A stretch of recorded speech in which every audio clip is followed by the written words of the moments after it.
So let me just share my screen.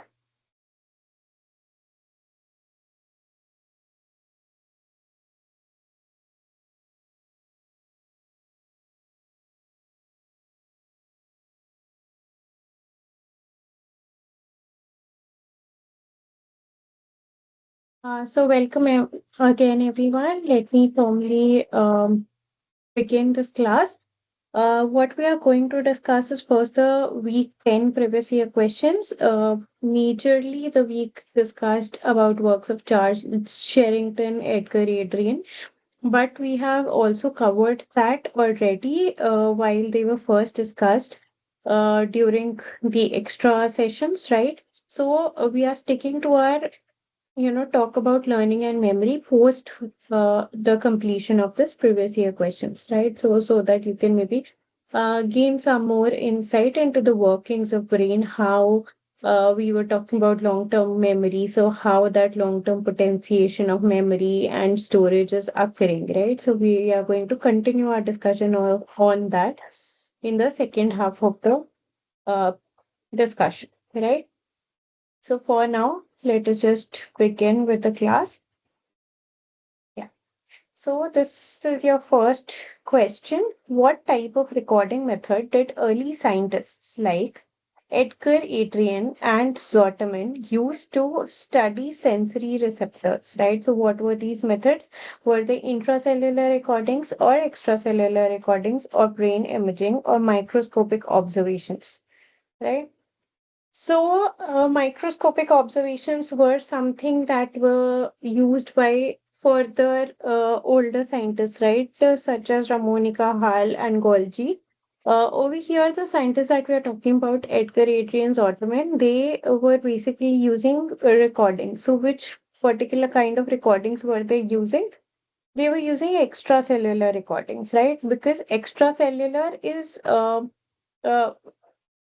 outside the neuron. It is near it is in a particular area near which there will be probably multiple neurons which can be recorded.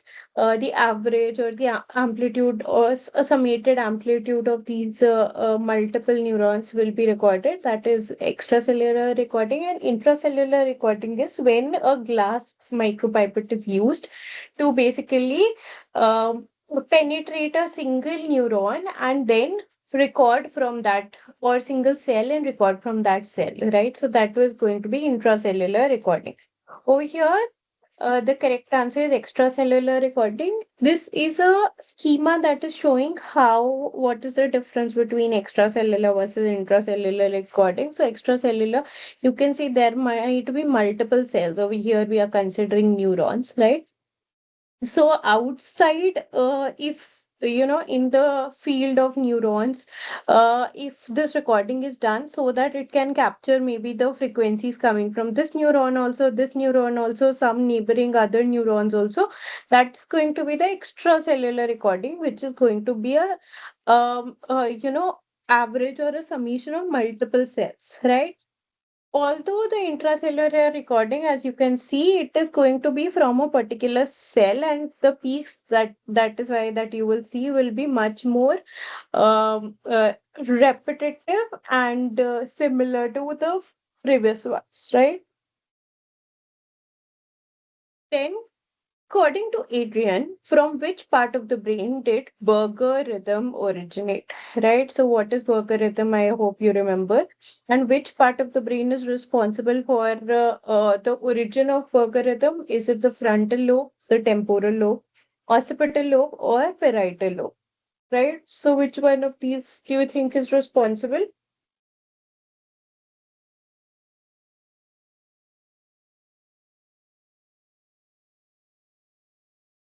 It is actually the occipital lobe, right? So, if you would remember, the cortex of the brain has been divided into these multiple different regions. These regions are the frontal lobe, parietal lobe, occipital lobe, cerebellum, and temporal lobe. Cerebellum is a different part itself, right? So this occipital lobe is what was recognized by Adrian to be responsible for the origin of Berger rhythm. Now, what is Berger rhythm? Let us quickly refresh our memory regarding that, right?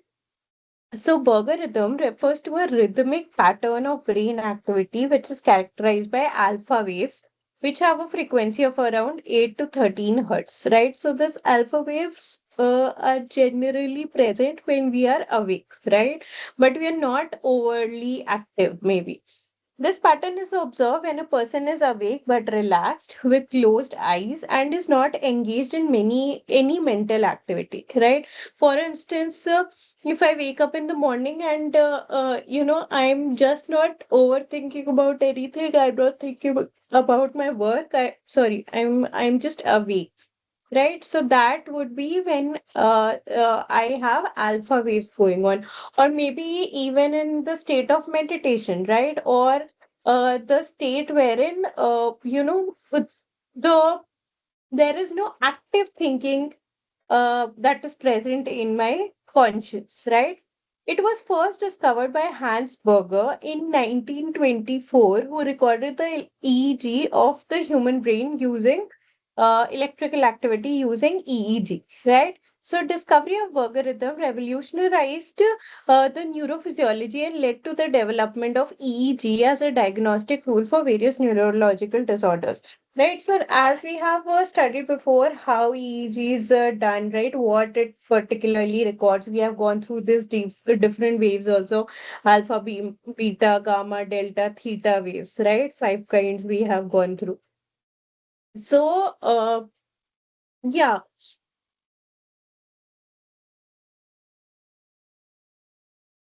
and now we also know that multiple kinds of neurological spectrum disorders, as well as actual neurological disorders such as epilepsy and all, they heavily rely on EEG as a diagnostic tool for these particular disorders, right? Apart from that, EEG is also what kind of determines whether we are living or dead, right? For instance, there are in cases of certain accidents, people are comatose, right? Comatose, in that case also you are paralyzed. We don't know whether the person is aware of the surroundings or not during that time, right? Responses have been very different for people who have come out of those comatose state. But what we do know is that some kind of a brainwave pattern is found, right? On the contrary, there are another other cases wherein the brain might be a patient who is injured is announced as brain dead, for instance. That is because the brain wave pattern is no longer there. But the body organs might be responding because the person is hooked to a ventilator, which is artificially helping the uh, respiration, the heartbeat, etc., right? Dialysis for the kidney, etc. So, this is also kind of a diagnostic tool to determine whether we are alive or dead in these situations, right? So it has become a very critical part of our diagnostic, especially neuro, right? So this was the original paper of Adrian, and he was describing these different kinds of waves over here. Then what significant finding did Adrian and Zoterman publish in 1926? Right? Was it the cerebellar cortex mapping, the one that we just saw roughly, right? Occipital, frontal, temporal, these lobes. Variability in olfactory sensitivity, all or none phenomena of the nerve cells, or EEG brain rhythms, right? So, which one of these was actually published by Adrian and Zoterman around 1926?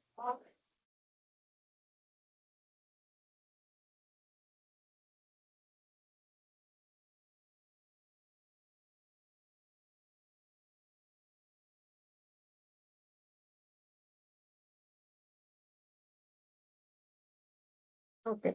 So the thing that they actually published was this all or none phenomena that is found in the nerve cells, right? What it does mean is that the action potential or the neuronal response rate, as you can see over here,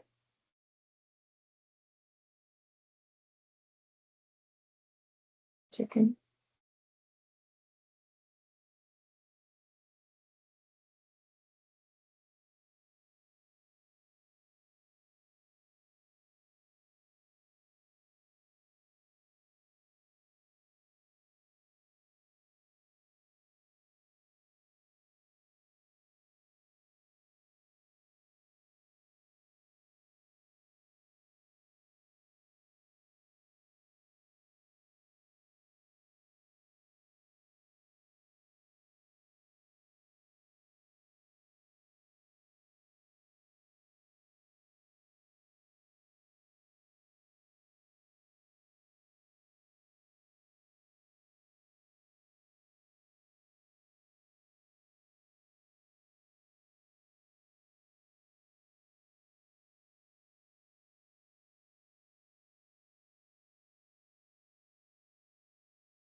So, what was this all or none phenomena? It was basically said that there is a threshold. If a stimulus elicits a response that can cross this threshold, the reflex threshold, then the response is elicited. If it is unable to cross this threshold, the response is not elicited, right? Even if uh, the stimulus is more than like is more powerful, it will not elicit a stronger response. At times it will just elicit a response, right? There was no supra maximal threshold stimulus or something in this regard, right? We have studied it in earlier lectures also, so I hope you remember that. Maybe I can just re- what I'm trying to remind you, maybe I can just draw it.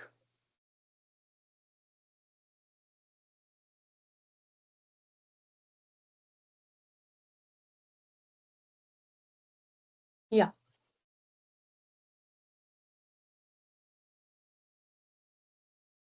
So if, for instance, there was this stimulus that was given, and this was the response to that stimulus, right?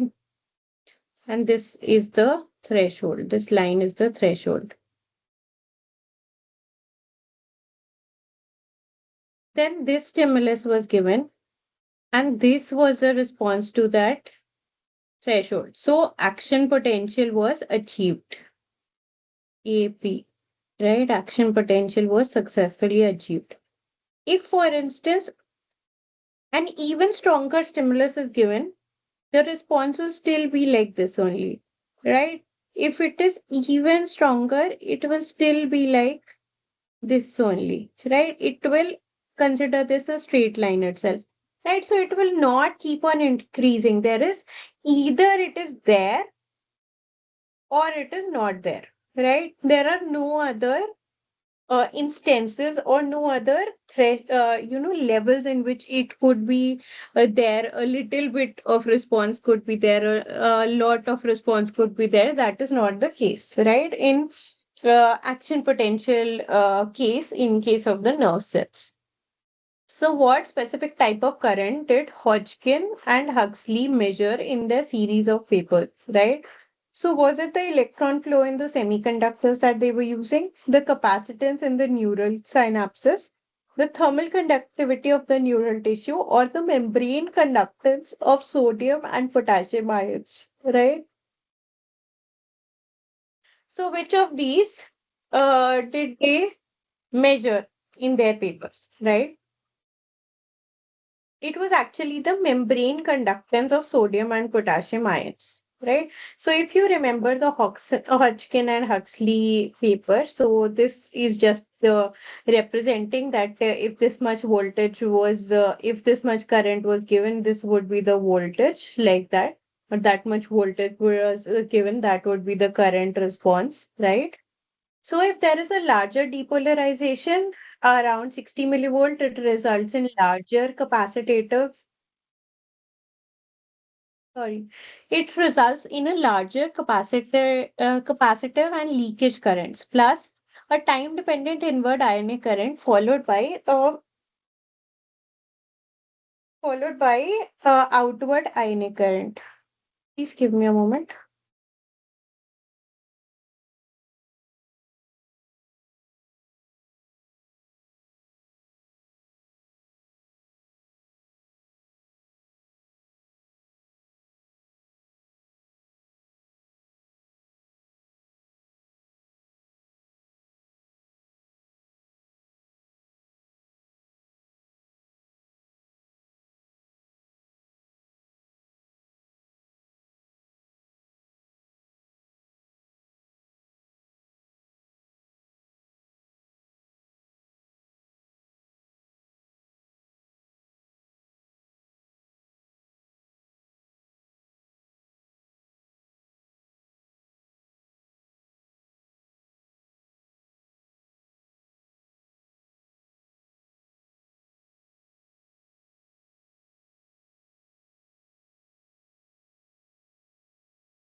So there are a lot of mosquitoes in my campus, and they have grown significantly since it has started to heat up again. Sorry for the interruption. Yeah. Uh, Yeah, so we were talking about this kind of a threshold, right? So if this is a total current, this is how it looks like. But out of that, they also separated that what is a part of the current that is that the potassium ion channels are responsible for, and what is the part of the current that the sodium ion channels are responsible for. So what he did was this one signifies the total current in response to depolarization. What is depolarization? It is the movement of the resting membrane potential towards zero, right? So that is depolarization. Uh, as we know, a resting membrane potential is a negative generally, right? So the middle one over here, it represents sodium and potassium currents. The individual sodium and potassium currents over here, depolarizing the cell in the presence of tetrodotoxin. What is tetrodotoxin? It is a poison that is basically attained from puffer fish, right? So what it does is, if this poison is applied to a subject, it blocks all the sodium channels or in the presence of tetraethyl ammonium, TEA, which basically blocks all the current, potassium channels. So it blocks the potassium current, right? So it basically gives us a representation of pure potassium channel response, pure sodium channel response, right? So, and this is the voltage step. So, if this much voltage is applied, what happens is there is depolarization. The sodium ions start coming in, the potassium ions start going out. And due to this, what is happening? There is a change like this that is taking place, which is responsible for this kind of a total current, right? It is also these individual currents, the study of these individual currents that we have done at length in the previous sessions, which had actually informed us that why there is a, delay period in which there cannot be an induction of a new action potential, right?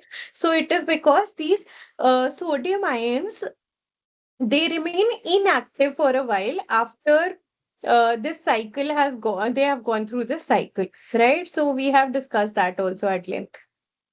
Then what happens to an ionic current at the depolarization of 110 millivolt, right?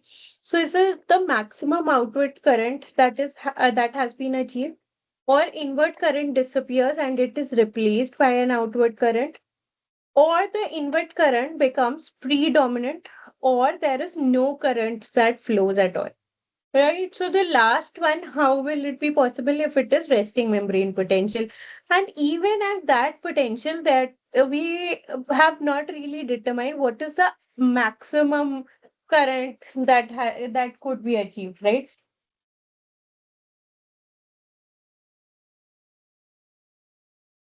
So the correct answer for this one is inward current, which disappears and is replaced by the outward current, right? So if you see over here, this is around minus 100 millivolt. Over here also inward current is there. Right? Post this, the inward current might almost disappear and outward current might start. Right? So that is what they are saying. According to Hodgkin and Huxley, the same people that we were talking about in the previous, in the uh, last to last question, right? How does temperature affect the rate of ion channel gating reactions? Uh, temperature effects are consistent across all conditions, or increased temperature decreases ionic current, or increase of 10 degrees Celsius triples the rate of gating reactions, or it has no effect on ionic current at all, right? So the correct answer is that a rise of 10 degrees Celsius triples the rate of gating reactions, right? So that is also maybe why we feel differently in different weather conditions or in different climatic conditions, not exactly weather, but in different climatic conditions, right? What caused the oscillations Adrian observed in suspended frog legs, right? Was it the electrical noise in the setup or chemical neurotransmitter activity or sensory impulses or muscle fatigue, right? So the oscillations that he did catch was actually signal, it was not noise. And the kind of signals were sensory impulses, right? Then which of the following discoveries is attributed to Sir Charles Sherrington? Right, so Sir Charles Sherrington was a very, very famous neuroscientist. He is also a Nobel Prize laureate.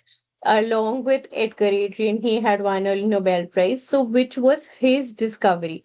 Right, what was his most important contribution? That he discovered growth hormones or reciprocal inhibition or caloric response or reticular theory, right? So, which was discovered by him? It was actually reciprocal inhibition, right?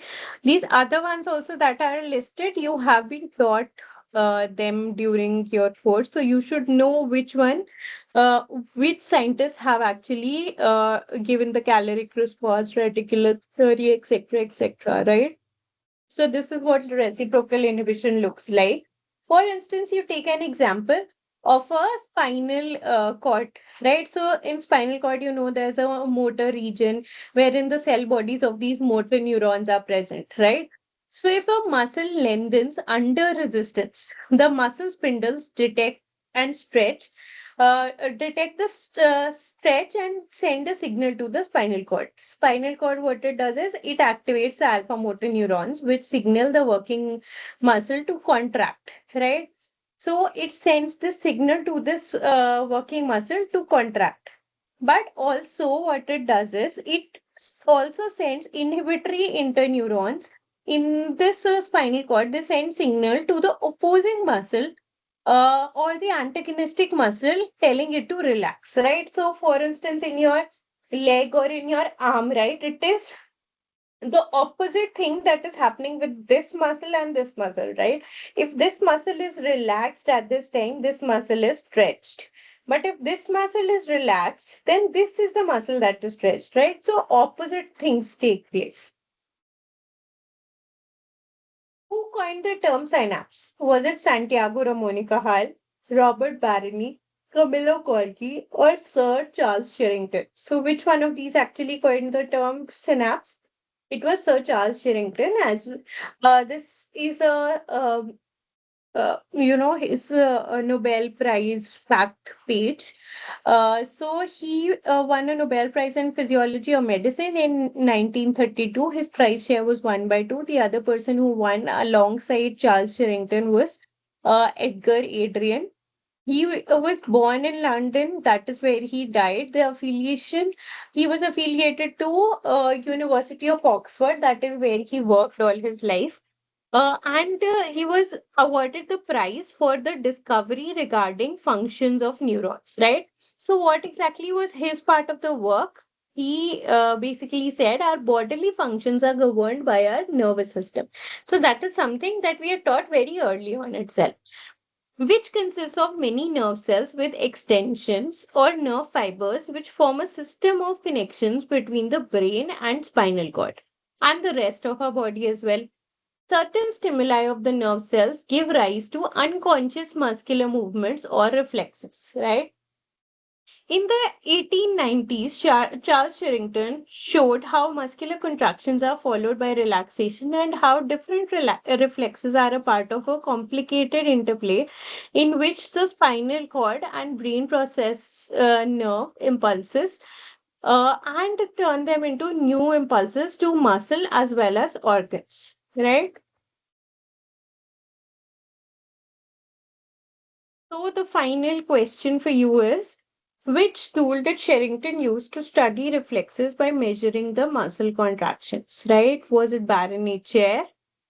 We have studied what it is for. Definitely not for studying or measuring muscle contractions.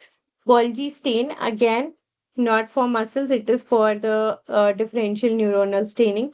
Electron microscope, it is for ultrastructural view, not for functional analysis. And then comes kymograph. So kymograph could have given us that output. So what is a kymograph? It looks like this, whereas there is a rotating drum on which a paper is attached, and this instrument is attached to a muscle is clamped to this instrument, and some voltage or some current is being given to this muscle, right? And the response is being recorded physically on this kymograph by the moving of the pen that is at or ink that is attached to this setup, that is reading whatever response is coming from this muscle that has been activated. So thank you, that was the first part of the presentation.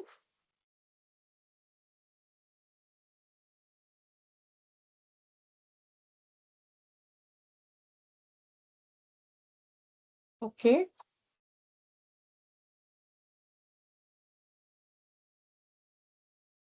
We'll move to part two. As I told you, what we'll be doing first is we'll briefly open week 9 discussion. We'll revise a little about what we had gone through, and we'll further discuss about memory and learning and how exactly long-term potentiation is happening. What are the key features that are involved or that are crucial for this long-term potentiation, right? And if there are different kinds of this long-term memory as well. So that is what we are going to discuss today.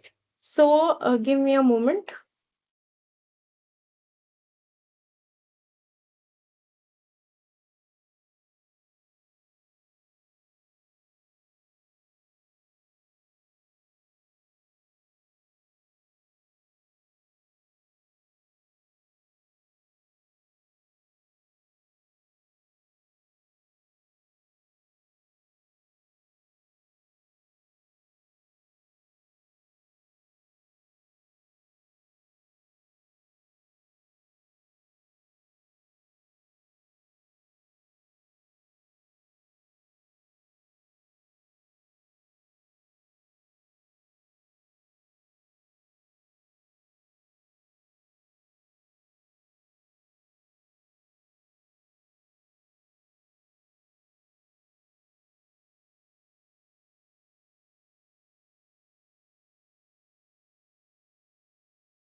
Just a moment.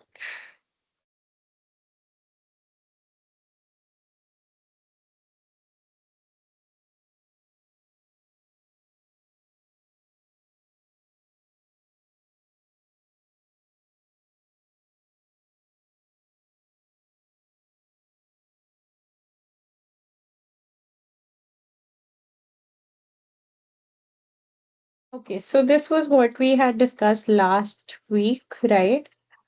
We had discussed about amygdala and how this is the region which is most associated with fear uh, and emotional responses in mammals. We had understood how the experiments regarding classical and operant conditioning by Pavlov and Freud had basically helped us come to this conclusion as well, and how these experiments actually worked, right? Then uh, we discussed about various scientists and how their studies about emotion and fear, feelings, cognitive processing of these feelings basically helped us determine that yes, amygdala indeed was the region that was receiving information about these different emotional states, and that was responsible for learned fear in mammals as well. Thereafter, we saw how this learned fear is produced and how different kinds of, we studied experiments where different kinds of uh, conditions were given to mice, and depending on that, they either inherited a particular kind of fear or they were independent of that fear, right? Then uh, comes this kind of a region wherein again amygdala related recordings we were seeing how that is reaffirming our notion that yes, and it is not a notion, it is reaffirming whatever has already been researched, that yes, in fact a lot of learned fear is inhabited inside the amygdala, which is right in front of the hippocampus. Then there was the involvement of striatum that was seen in case of habit learning and memory, right? And this striatum is actually the region which in Parkinson's goes haywire, right? So it has a lot of involvement of dopamine as a neurotransmitter over here, and that is what is severely affected in case of Parkinson's, right?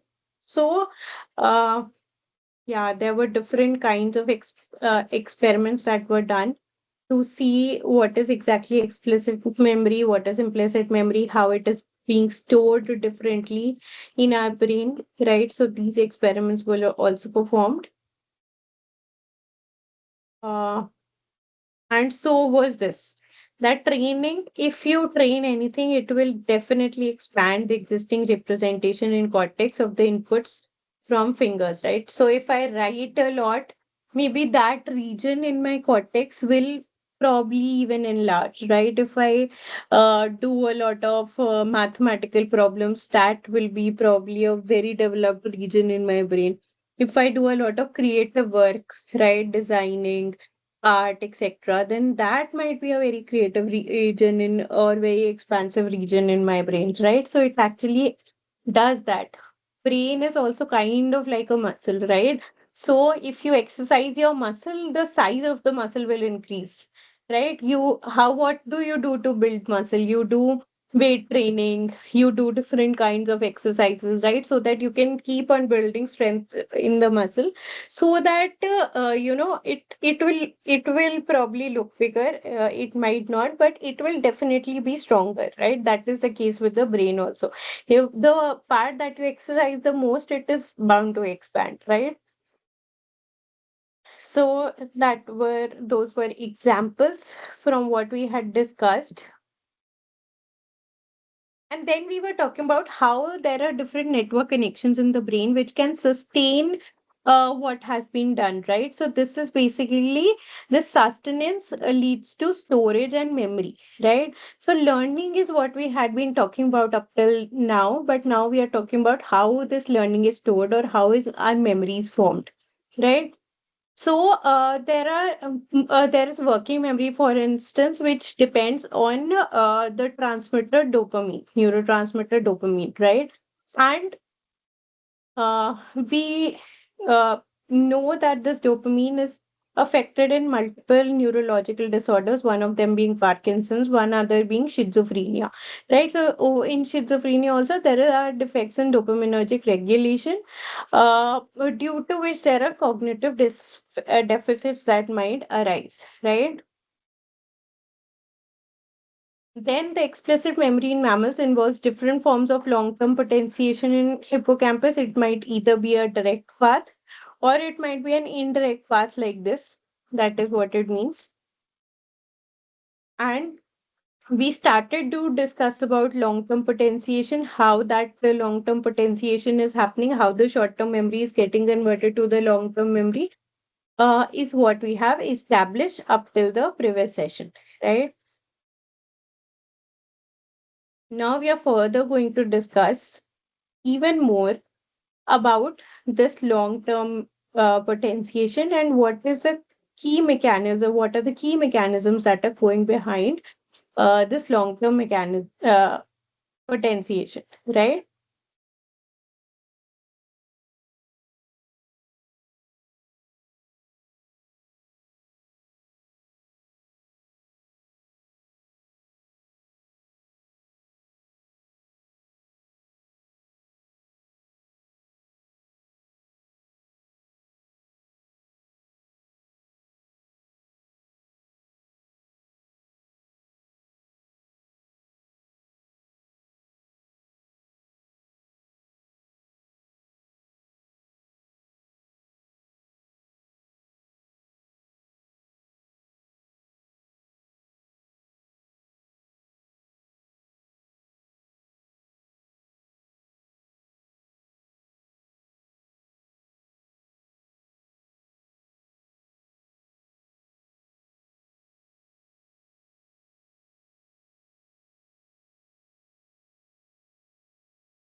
So we have already studied the Schaffer collateral pathway and mossy fibers, right? So long-term potentiation in the Schaffer collateral pathway is associative, means it requires association of various neurons, maybe by their synapses, in order to undergo this long-term potentiation of memory. Like the mossy fiber terminals in the CA3 region, which is a part of the hippocampus itself, glutamate release from Schaffer collateral terminals activates both AMPA and NMDA receptors in the postsynaptic membrane of CA1 pyramidal neurons, right? So CA1, another region in the hippocampus, the neurons in the CA3 region are interacting with the neurons in the CA1 region. And how this is happening is by the activation of these two kinds of receptors on the post-terminal synapses, post-synaptic terminals, right? However, unlike the mossy fiber system, the long-term potentiation in the Schaffer collateral pathway requires activation of NMDA receptors in the postsynaptic cell, which triggers a complex postsynaptic signaling cascade. Now, we are going to understand that signaling cascade also in the upcoming slides. The opening of these NMDA receptors, right, unlike the AMPA receptor, require two events that occur simultaneously. So, opening of these receptors have two parallel events that are occurring, right? First event is like any inotropic receptor, glutamate must bind to the NMDA receptor to open the channel. So one is that the ligand should be there so that the channel will recognize that and it will open. However, when the membrane is at resting potential or only modestly depolarized by a weak synaptic input, the glutamate binding by itself is not sufficient for NMDA receptors to conduct ions because the pore of the receptor channel is blocked by an extracellular magnesium, right? So, this is what it looks like. This is the NMDA receptor. It is not just, not opening because this glutamate has not bound to it, but it also has a physical blockage within the channel, which is the magnesium ion that is sitting over there, right? So this is what it looks like. This is the NMDA receptor dependent on glutamate and AMPA receptor, which is also dependent on glutamate being released, right? And you can see this AMPA receptor is inside also. So more of it can actually come and sit on the membrane so that this, transfer can be quicker. But right now it is within the dendritic shaft itself. So, for the receptor to function efficiently, the postsynaptic membrane must undergo a significant depolarization to expel the bound magnesium by electrostatic repulsion. So, how will this magnesium get removed? If it is such a significant response that there is electrostatic repulsion by that response on this side, so that this magnesium is forcefully repulsed out, right? In this manner, a receptor acts as a coincidence detector, right? Because two events have to happen parallelly. So once both of them coincide, both these events coincide, then only this receptor will act. So it is functional only when action potentials in presynaptic neuron release glutamate that bind to the receptor and membrane potential of postsynaptic cell is sufficiently depolarized, right? So only then will this coincidence have been achieved, right?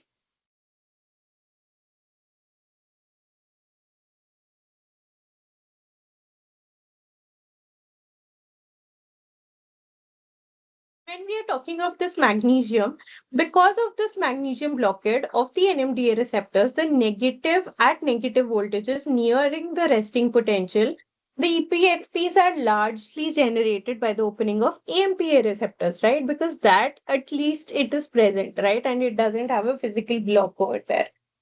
The burst of strong synaptic activity during induction of LTP or long-term potentiation opens up a large number of receptors. So these receptors which were in the dendritic shaft, they will also be coming to the surface due to which this can continue, this cycle can continue. Generating an EPSP is sufficient to trigger a postsynaptic action potential, right? The action potential generates a large depolarization that is able to expel this magnesium from the pore of the NMDA receptor, permitting the receptor to conduct cations and contribute to the postsynaptic depolarization. So the question that comes is why are these NMDA receptors required to induce LTP if the AMPA receptors are sufficient to produce postsynaptic depolarization?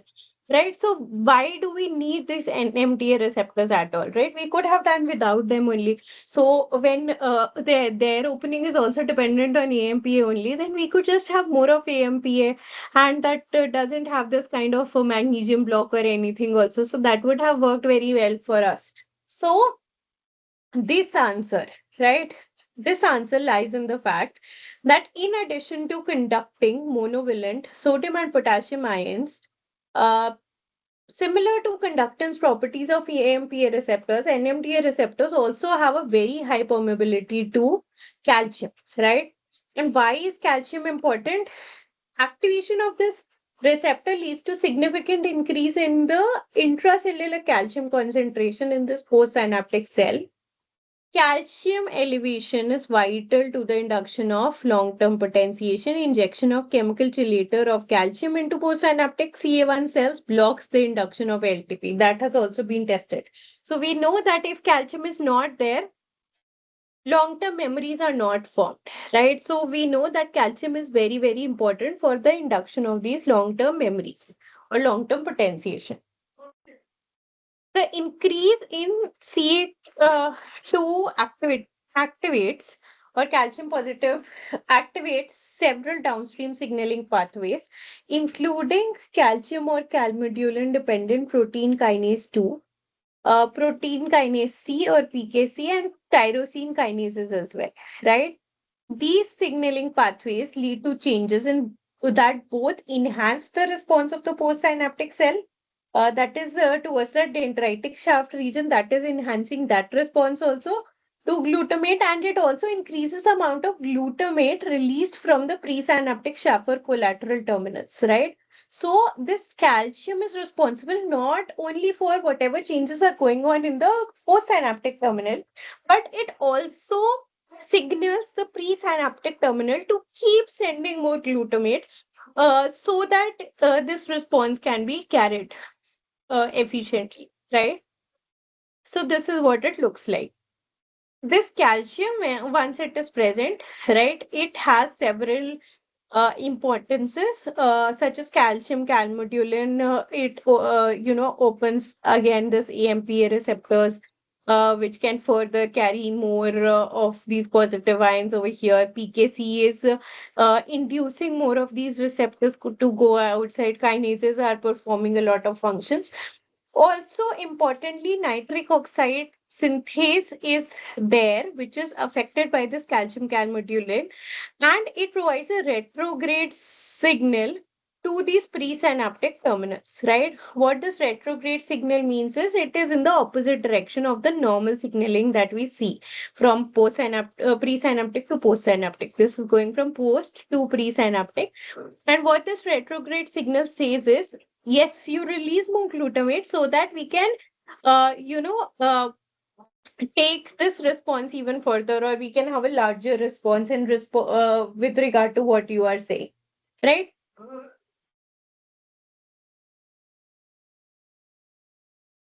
So this type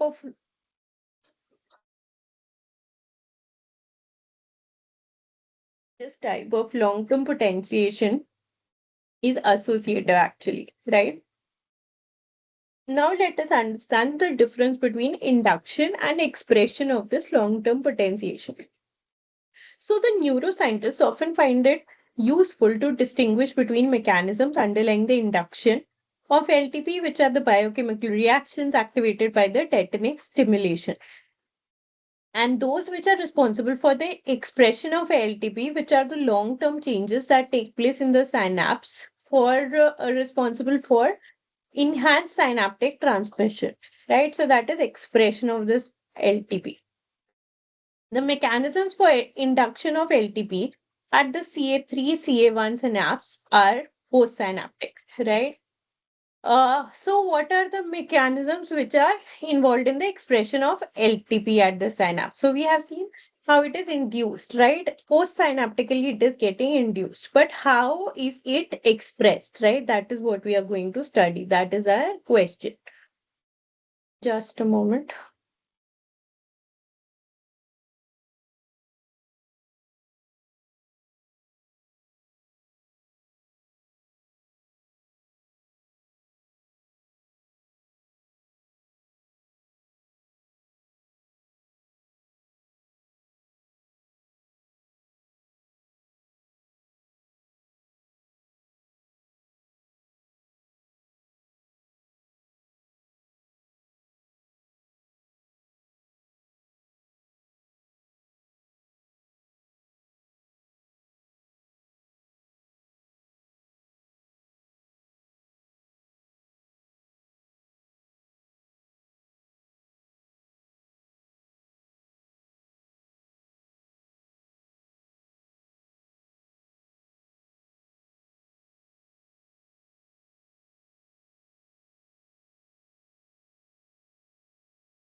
Yes. So, what are the mechanisms that are involved in the expression of this long-term potentiation at the level of synapses?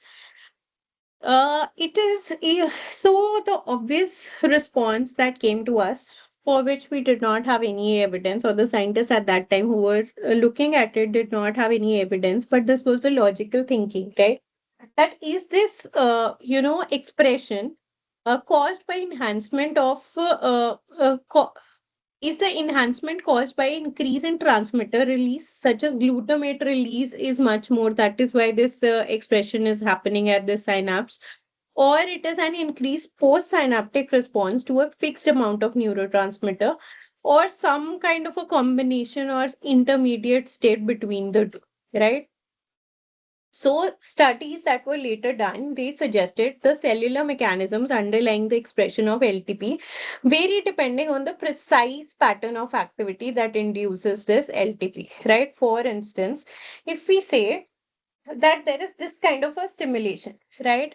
If we stimulate a AP cell versus, and we record the cell that is next to it, that is cell B, right? Intracellular recordings are obtained from a pair of hippocampal pyramidal neurons. The action potential is triggered in neuron A by depolarizing current pulse, and the resultant excitatory postsynaptic current EPSC produced in neuron B is recorded under voltage clamp conditions. Now, what does it look like? Other patterns of uh, 1 second. So, in many cases, LTP that is induced solely by calcium influx through NMDA receptors appears to be largely caused by increase in response of postsynaptic membrane of the CA1 neuron to glutamate, right? But other patterns of stimulation elicit other forms of long-term potentiation at the same synapse, and these also have presynaptic effects that enhance transmitter release. So both of the things that we said have been seen to be true, right? So, one of the key pieces of evidence for a postsynaptic contribution to expression of LTP at shaft-collateral synapses comes from examination of the so-called silent synapses, right? So, what are silent synapses?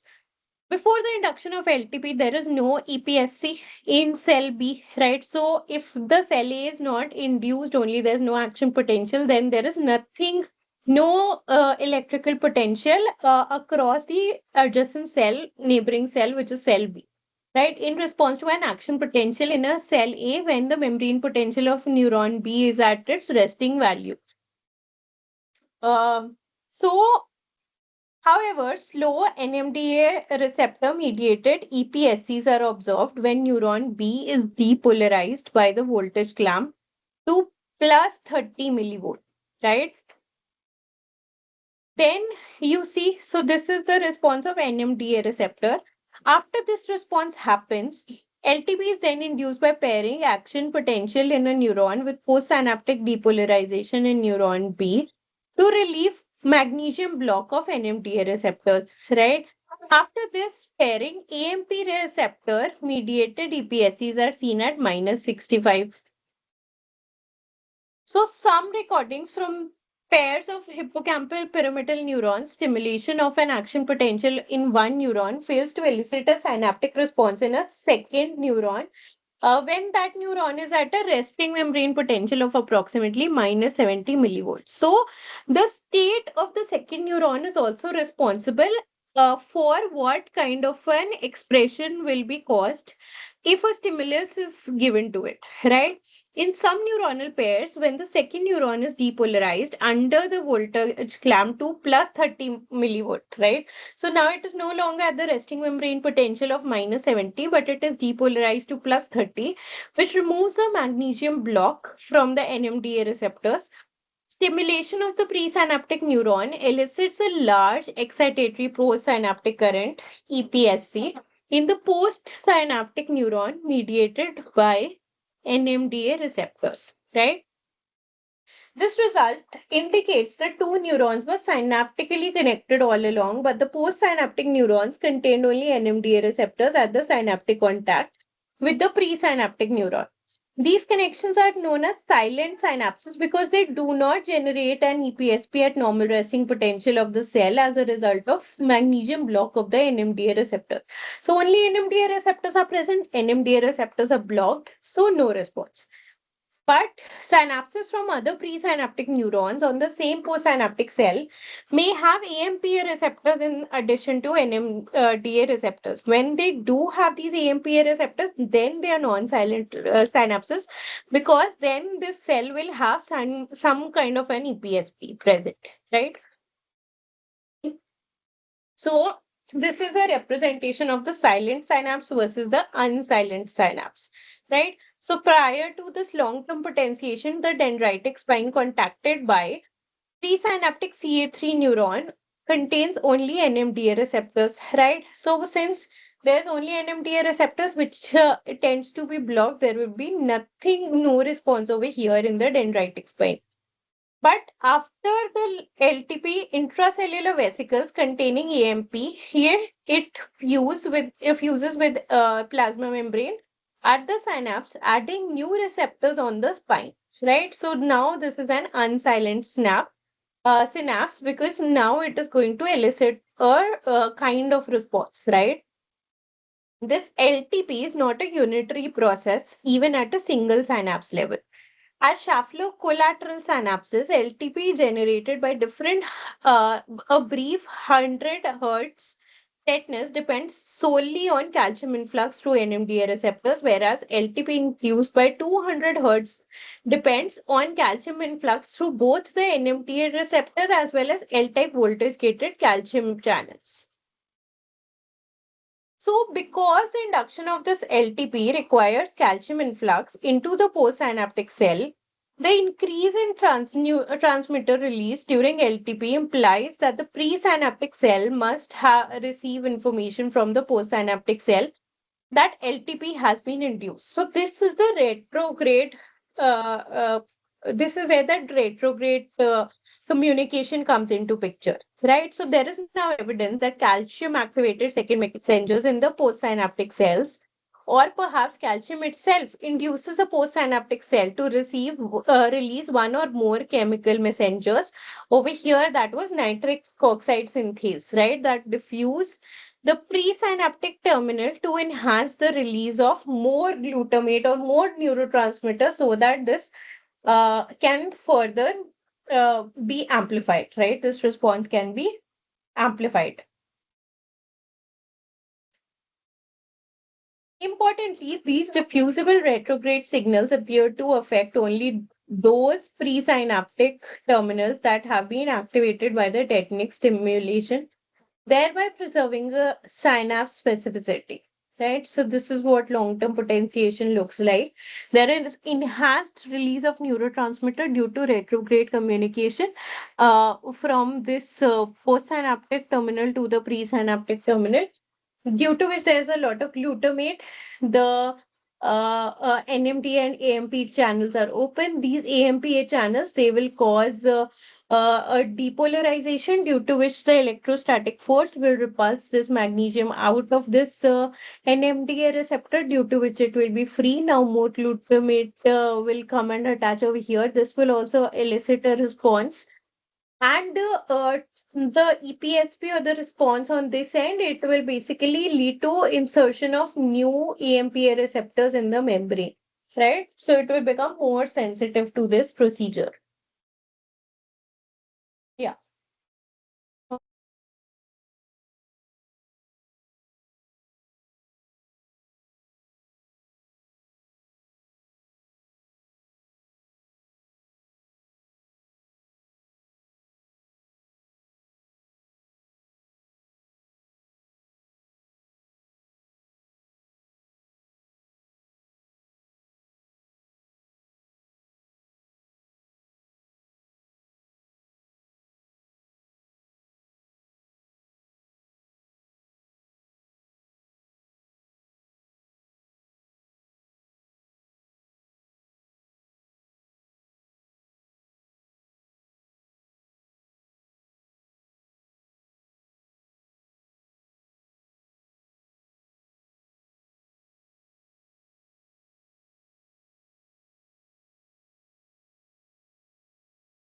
Yeah. So this long-term potentiation in the Schaffer collateral pathway follows Hebbian learning rules, right? So what is Hebbian? Does it remind you of somebody? So in the previous sessions, we have studied a little bit about another famous scientist called Donald Hebb, right? So these Hebbian learning rules are based on a hypothesis that was proposed by Hebb, which has actually been proven lately, right? So this NMDA receptors endow this long-term potentiation in the Schaffer collateral pathway with several interesting properties that have direct relevance to learning and memory, right? So first, this long-term potentiation in this pathway requires near simultaneous activation of large number of afferent axons, a feature which is known as cooperativity, right? So this is a normal synaptic transmission. It doesn't lead to any kind of long-term potentiation, but we need to elicit simultaneous, activity in adjacent neurons, which could lead to long-term potentiation, and this phenomena is known as cooperativity.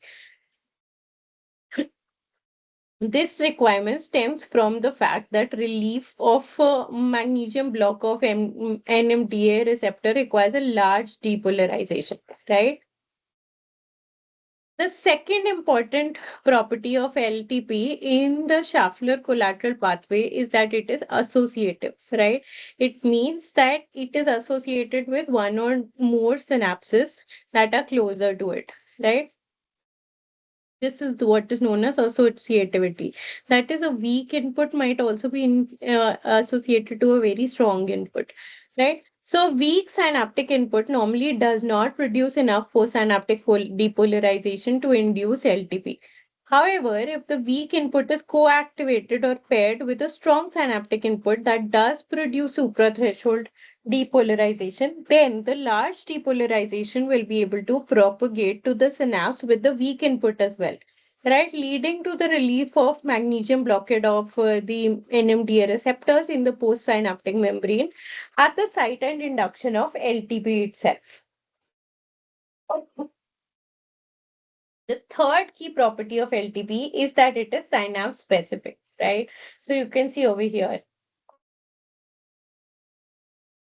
if a particular synapse is not activated during a period of strong synaptic stimulation like this one, the NMDA receptor at the site will not be able to bind glutamate and thus will not be activated despite the strong postsynaptic depolarization.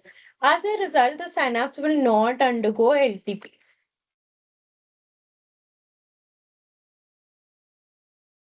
So this is what each one of these basically bring to the table. Cooperativity ensures that only events of high degree of significance, those that activate sufficient inputs, will result in memory storage. Associativity says like associative Pavlovian conditioning. It allows an event or a controlled stimulus that has little significance in and out of itself to be endowed with a higher degree of meaning if that event occurs just before or simultaneously with another more significant event, that is an unconditioned stimulus.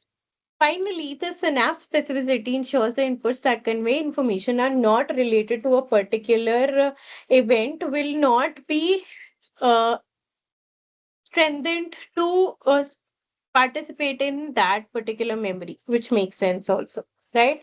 So this is Donald Hebb in 1949. He basically came up with a theoretical mechanism of how neuronal circuits are modified by experience. He said, when an axon of cell A excites cell B, the repeatedly or persistently takes part in its firing it, some growth process or metabolic change takes place in one or both cells so that A's efficiency as one of the cells firing B is actually increased. The finding that induction of LTP in the Schaffer collateral pathway requires that presynaptic activity to be strong enough to elicit firing in the postsynaptic neuron provides evidence for Hebb's rule, this one, right? Okay, so this long-term potentiation that we have been talking about, it has two kinds of phases. One is an early phase or a late phase. So if we take one train of action potential, that is one tetanic stimulation cycle, right? It produces a phase of LTP lasting for around 1 to 3 hours, which is known as early LTP, right? This component, which is the phase we have been considering up to now, does not require new protein synthesis or CAMP or PKA activation. It is pretty automated. However, four or more trains of synaptic stimulation, that is one by one tetanic stimulation, induces a late LTP that lasts up to 24 hours. This late LTP does require CAMP and PKA, as well as changes in gene transcription and the synthesis of new proteins, right?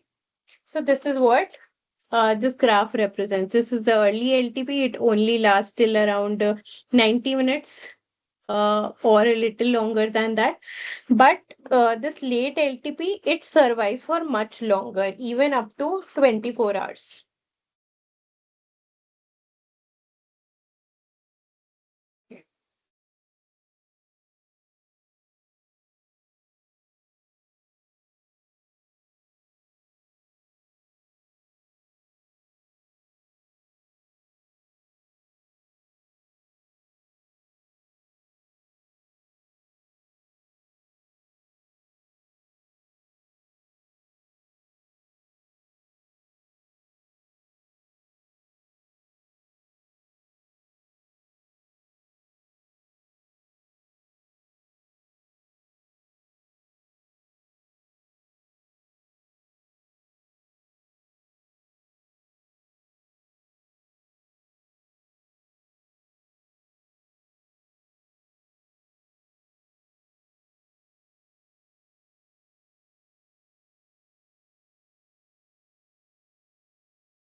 So when we talk about long-term early LTP, it is used by a single tetanus that lasts around 1 second at around 100 hertz, right?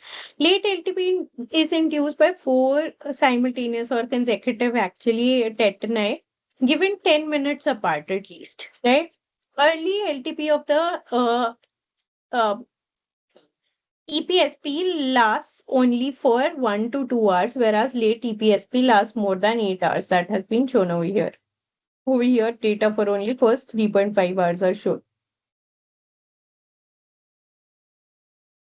So early LTP induced by one tetanus is not blocked by a anisomycin, which is an inhibitor of protein synthesis, right? So if we give protein a synthesis inhibitor, anisomycin, we see that still this early LTP is almost normal. The control condition is almost normal, as is the this inhibitor condition, right? So this bar indicates application of anisomycin during the LTP induction protocol, right?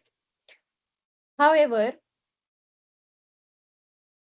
you can see that if we talk about the late protein synthesis, if we give this inhibitor anisomycin, then this is significantly affected as compared to the control, right? So how do these synaptic mechanisms for the expression of early and late LTP actually differ, right? It was done or it was observed using quantal analysis, uh, uh, which was used to examine the synaptic transmission between single presynaptic CA3 neuron and single postsynaptic CA1 cell, right? So what is this quantal analysis? It is a technique which is used in research to deduce form information by the About the number of release sites, the probability of releasing vesicles following a presynaptic action potential, and size of the change caused by one vesicle. This method is particularly useful in neuroscience to understand synaptic transmission and its modification. It also involves statistical procedures to isolate mechanistic compounds of synaptic transmission as well as their modification components, right? Sorry. So prior to this LTP, a CA3 neuron typically forms only one functional synapse with a CA1 neuron. At synapse, a presynaptic action potential releases with low probability a single vesicle of neurotransmitter. That is too low, right? This weak connection between single CA3 and single CA1 neuron means that a large number of CA3 neurons must be co-activated to trigger a spike in the postsynaptic CA1 cell. Now there is this uh, experimental setup. It basically again describes what we had been reading about.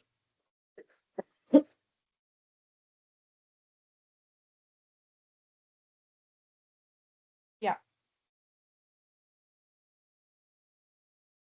So when a single presynaptic CA3 cell is stimulated to fire an action potential, it produces a small excitatory for postsynaptic current, EPSC, in a postsynaptic CA1 cell recorded under the voltage clamp conditions. When the CA3 cell is stimulated successively at a frequency too low to induce LTP or LDT, the EPSC varies from stimulus to stimulus. This stimulus either evokes an EPSC, which is a success, or does not evoke any measurable response, which is a failure. The amplitude of successes is equal to that of the miniature EPSC, the elementary or quantal response, right? So that is what is tying it together. In this second, okay, one moment.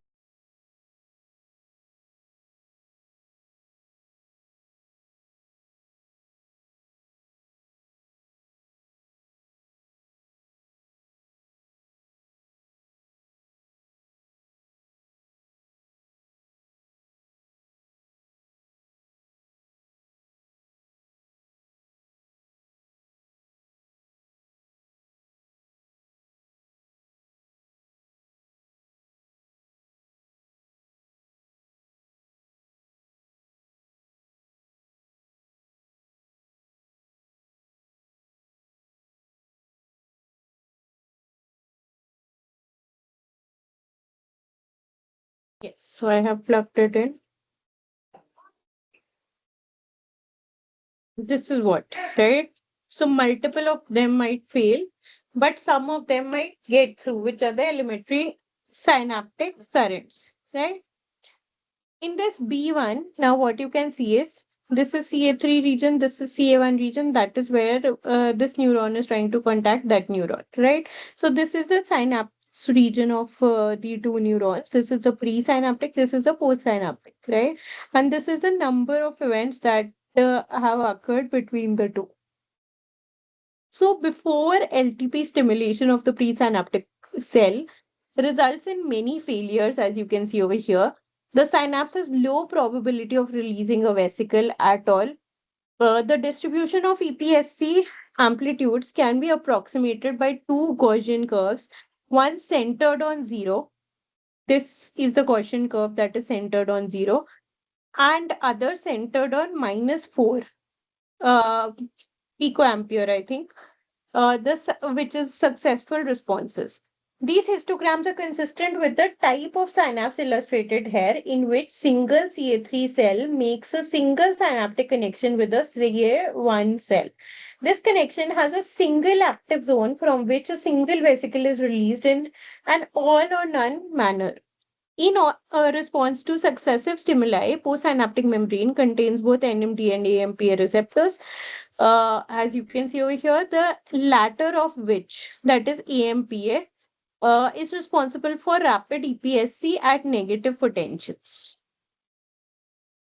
So prior to this long-term potentiation, a CA3 neuron typically forms only one functional synapse with a CA1 region, a neuron. At this synapse, a presynaptic action potential releases with low probability a single vesicle of transmitter.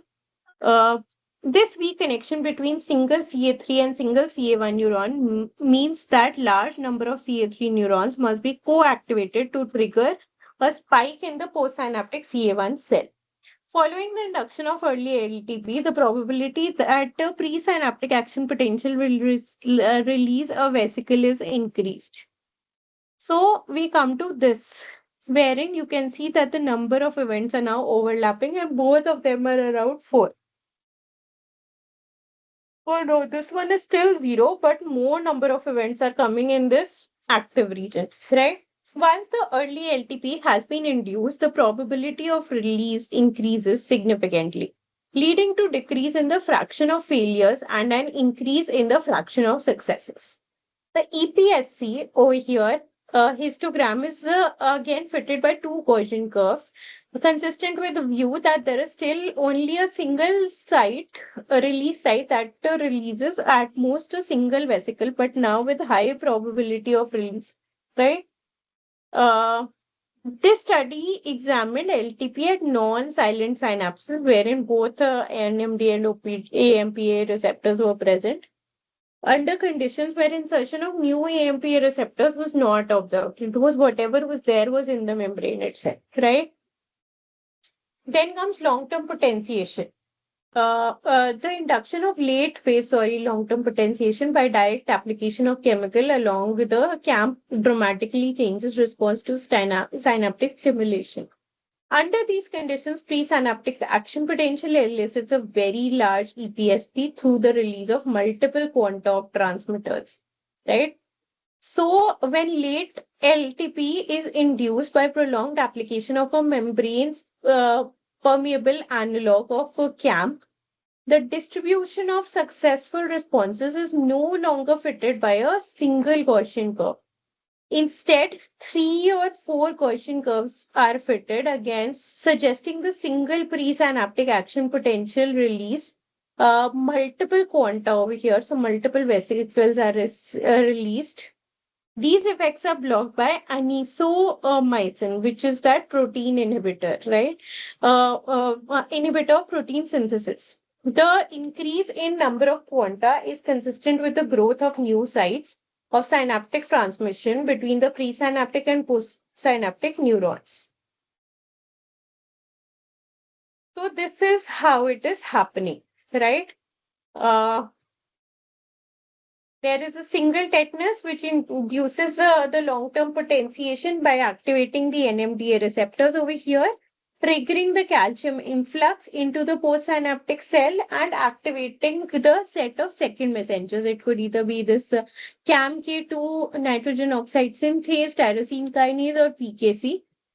Some of them also, if there is a repeated, induction, Acha, we'll come to that. This leads to activation of MAP kinase as well. Uh, this is that if in case it is a repeated induction, then this repeated tetna suggests that it should be response should be taken to the neuron.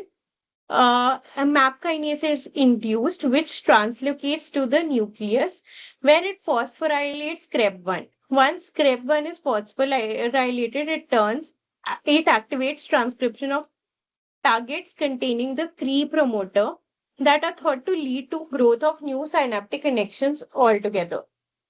Repeated stimulation also activates translation in dendrites of mRNA encoding PKM, or constitutively active form of PKC. Yes, right? Retrograde signal, perhaps nitrogen oxide synthase or nitrogen oxide over here is thought to diffuse from the presynaptic cell to the presynaptic terminal to enhance terminal release, right? So that is the end of my presentation for today. What we have gone through is different features about long-term potentiation, how it should be, how it is associative, how it should have certain key components, such as associativity, then specificity, etc. Right? That is also what we went through. And finally, we have also discussed about what is the induction versus expression of the long-term potentiation and how these dynamics are actually working.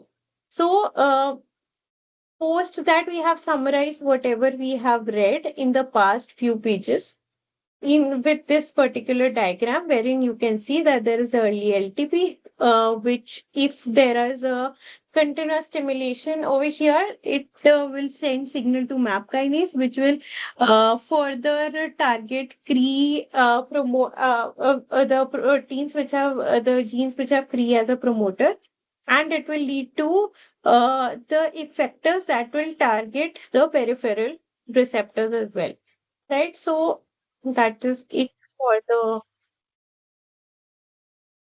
for this part of the class, right? So I hope you guys learned something that was a little different from your course by itself. That is one of my primary aims over here. Thank you so much. I'll end the session. I'll see you next Monday, right?